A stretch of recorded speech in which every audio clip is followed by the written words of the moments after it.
जमजम कॉलनीतील रस्त्याच्या समस्येवर नगरसेवकांच्या उपोषणाला स्थगिती.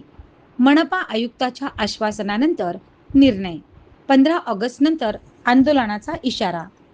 परभणी शहरातील प्रभाग क्रमांक 12 मधील जमजम कॉलनी व अलिबाग नगर परिसरातील विविध प्रलंबित समस्याकडे प्रशासनाचे लक्ष वेधण्यासाठी नगरसेवकांच्या नेतृत्वाखाली 12 ऑगस्ट पासून सुरू होणाऱ्या आमरण उपोषणाला स्थगिती देण्यात आली आहे.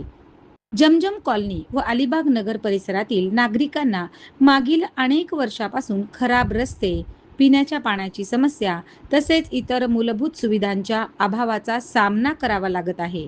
या समस्याबाबत वारंवार मागणी करूनही अपेक्षित तोडगा न निघाल्याने प्रभाग क्रमांक 12 चे नगरसेवक तथा समाज कल्याण सभापती राजेश रणखांबे, नगरसेवक सलीम तांबोली, नगरसेवक अर्जुन गुजर आणि नगरसेवक विकास राजापुरे यांच्या नेतृत्वाखाली आमरण उपोषण करण्याचा निर्णय घेण्यात आला होता.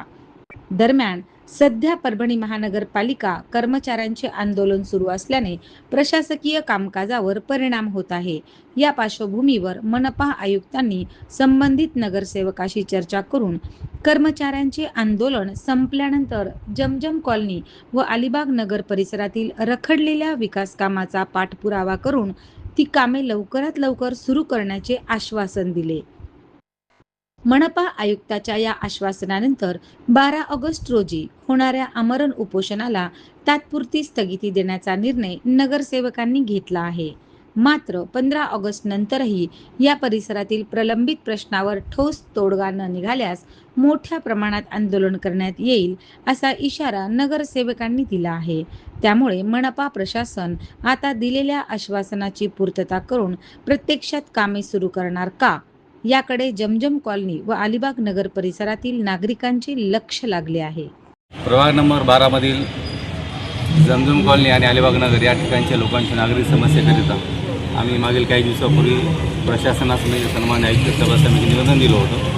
त्या निवेदनामध्ये असा उल्लेख होता की अलिबाग नगर येथे लोकांना पिण्याचं पाणी नाही. गेली अनेक वर्षे लोक पिण्याच्या पाण्यासाठी त्रस्त आहेत. त्या अनुषंगाने आम्ही असा लोकांना शब्द दिला होता की आम्ही आपल्या पाण्याच्या पाईपलाईनसाठी आम्ही प्रयत्न करू आणि 12 तारखेला आपलं उपोषण आपल्याला बसायचं होतं. त्यानंतर जमजम कॉलनीमध्ये रोडचा फार मोठा इश्यू आहे. शहरामध्ये तुम्ही कुठेही जा आणि जमजम कॉलनीचा परिसर बघा, त्या परिसरामध्ये पायी चालणं शक्य नाही, मुलांना चालता येत नाही, सिनियर सिटीजन लोकांना मशिदीमध्ये जाता येत नाही. या सगळ्या अडचणी लक्षात घेता आम्ही जमजम कॉलनीच्या वतीने निवेदन दिलं होतं. त्यात असा उल्लेख होता की आम्ही 12 ऑगस्टपासून आम्ही उपोषणाला बसणार. म्हणून आत्ता कमिशनर साहेबांचं आमचं बोलणं झालं की सध्या महापालिकेचे लोक सध्या स्ट्राईकला बसलेले आहेत. त्यांचं स्ट्राईक चालू असताना या समस्येला आपल्याला आज हात घालता येणार नाही. साहेबांचं असं म्हणणं आहे की हा इश्यू सॉल्व्ह झाला की आपण तुमचा इश्यू आपण लगेच सॉल्व्ह करूयात. त्याकरिता तुम्हाला तुमचं आंदोलन किमान 4-5 दिवस पुढे ढकलावं लागेल. पुढच्या 5-6 दिवसामध्ये आम्ही निश्चित असा प्रयत्न करूयात ज्या तुमच्या समस्या आहेत अलिबाग नगरची पाण्याची आणि जमजम कॉलनीच्या रोडाची, या दोन्ही समस्या आम्ही लवकरात लवकर दुरुस्त करू असं आम्हाला आश्वासन सन्माननीय आयुक्त साहेबांनी दिलेलं आहे. त्याकरिता आम्ही आमचं उपोषण सध्या तुर्तास स्थगित करत आहोत आणि आमचं उपोषण 15 ऑगस्टनंतर आम्ही निश्चितपणे घेऊ आणि लोकांच्या समस्येसाठी आम्ही लोकांच्या पाठीमागे सातत्यानं राहू. जमजम कॉलनी असो, अलिबाग नगर असो, प्रभाग नंबर 12 मधला कुठलाही एरिया असो, आम्ही त्या एरियासाठी सातत्यानं प्रयत्न करू आणि आम्ही जनतेच्या सोबत राहू. धन्यवाद. आम्ही आयुक्त सराला एक पत्र दिलं होतं. त्या पत्रामध्ये असा उल्लेख होता जमजम कॉलनीमध्ये समस्या आहे, रोडची समस्या आहे. तर समस्या तर काही ना काही मार्ग काढतो आणि ती मार्ग नाही काढताना 8 दिवसामध्ये तर आम्ही 12 तारखेला उपोषणाला बसणार होतो.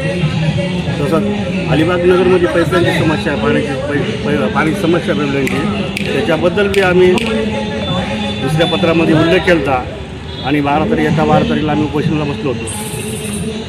पण परिस्थिती अशी निर्माण झालेली आहे. आज सकाळी आम्ही आयुक्त साहेबांना फोनवर बोलणं झालं. आयुक्त साहेबांनी आम्हाला म्हणले महापालिकेचे कर्मचारी सध्या उपोषणाला बसलेले आहेत, कृपया करून तुम्ही उपोषणाला बसू नका.